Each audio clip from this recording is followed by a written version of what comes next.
Hey everybody, it's Jason Blaha here, and it's time for another breakfast chat. And I'm just eating some beef and rice. And today I thought I would chat with you guys a little bit about training volume. And the reason I chose to do this, we've had some talks in recent breakfast chats about training volume. When I showed Mikey's training week, I mentioned volume again, and a few people said, hey, how do we break that down? How do you get to 10 to 20 sets a week? And, what does the data say about this?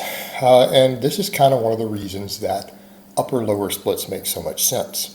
Because we know based upon the data, if we throw out the Brad Schoenfeld studies, the more recent ones on volume, because they completely conflict with the larger body of evidence. If we toss that out and we go with the larger body of evidence, particularly you start looking into like the women's German volume training studies, what we start finding is that when we exceed 10 sets per session, muscle growth goes down.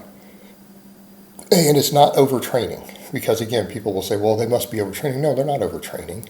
Overtraining is always negative. You lose muscle when you overtrain, every single time. You don't just gain less muscle. You don't continue to make gains when you are overtraining. You don't make gains at all. And in a worst case, you end up in the hospital. Okay, it's actually quite a serious situation. But what's happening in those studies is that they find is that it is a recovery versus fatigue issue. Because what starts happening is we start getting too deep into sets within a single training session. What happens? Performance degrades. And ultimately, we're talking about hard sets. We're not talking about what some of the other people are promoting of leaving tons of reps in reserve, right? Leaving 4 or 5 reps in reserve and doing 10 sets for an exercise and then doing another exercise after that. Okay, it's not what we're talking about. We're talking about when sets are very, very hard, they're taken very close to failure or to failure. And we can program that off percentages. We know that the optimal volume per session is consistently, in most studies, shown to be somewhere between 5 to 10 sets. Okay, and not everyone and not every exercise gains more muscle off 10 in a session. Plenty of them don't. And that's been the interesting thing. There have been some of the studies when they looked at various muscles, some of them got the ideal muscle growth at 5 sets. And when they went to 10, they didn't see any improvement. And in a few cases, they got a hair less. But we know when 15 or 20 sets are done in one session, you gain less muscle. And most studies are pretty consistent with that. So it seems to be per session. But if we go to an upper-lower, we can be in that sweet spot easier. Because if we go to, again, upper-lower, and we're training each muscle twice a week, we get 3 days off from training. And we're pushing ourselves hard. These are near-limit sets.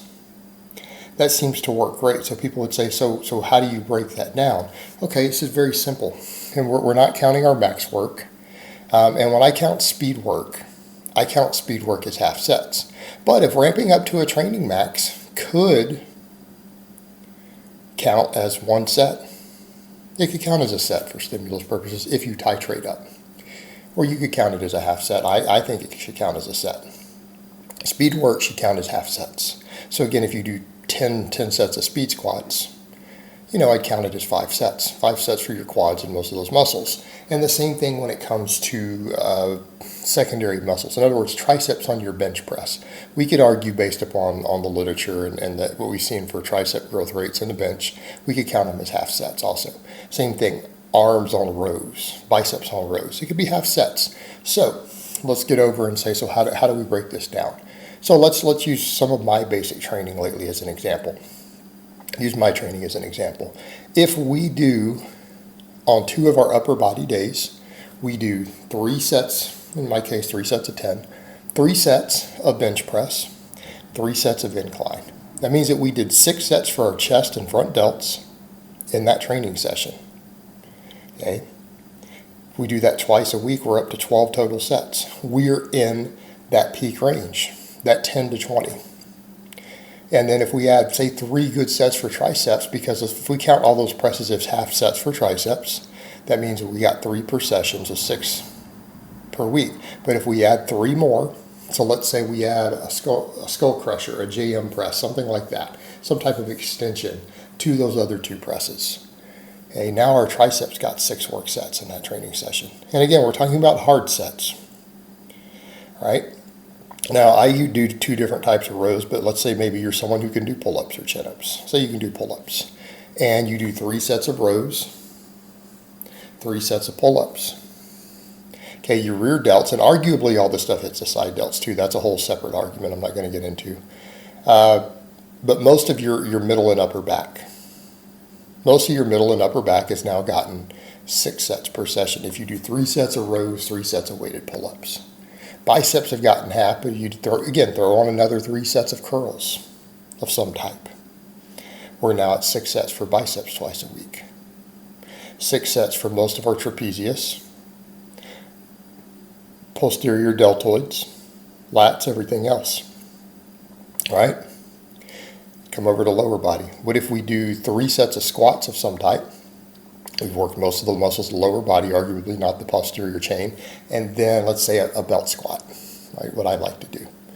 Do 3 sets of each of those. We just did the same math for the quads, the glutes, some of the hip extensors to some extent, right? Then we do good mornings, right? What if we do 3 sets of a good morning of some type? And then I use a reverse hyper, but you could use something else. You could use a hyper extension. Maybe you could do a glute ham raise. Whatever you need to do to hit those things. But now I am at, for glutes, hamstrings, erectors, everything else, we've now got 6 sets per session in there off of those, right? This is our foundation. Now, if you have weak points, they can get other training. So this whole thing comes up, people say, well, 10 to 12, you only did 12 sets for all these muscles. Yeah, 12 sets. But what if you have a weak link? If your rear delts are a weak link, you could do some rear delt flies. If your hamstrings are a weak link, you could add another hamstring exercise, right? Let's say you've been doing the reverse hypers and the good mornings, and you need a little more hamstring work. Well, you could do a glute ham raise. You could do a hamstring curl. Glutes are a weak link. You could do a glute bridge, right? If biceps are a weak link, you could do a few more curls. If you need more triceps, more extensions. This is where we then add it up, because what happens if on each of those days we add another 3 sets of an exercise that targets that area, we're now up to 18. So in this case, most of our muscles, not counting different transient carryover, because that does matter, they would be getting 12 sets, and then your weakest links would be getting 18 sets a week, because 6 on each day versus 9 on each day. Okay, does that make sense? It's pretty straightforward. So when someone says, how do we get there? What will we do to get to that? Well, that breaks it down. And that would cover your basic hypertrophy on supplemental lifts, right? That would cover your hypertrophy. And then if you're doing more work on main lifts, obviously you'll have to program all that into the mix and figure out how many sets that you actually are doing in terms of effective sets. All right, guys, but that's really all I have to say on that today. I hope it's been informative, and I will talk to you guys next time.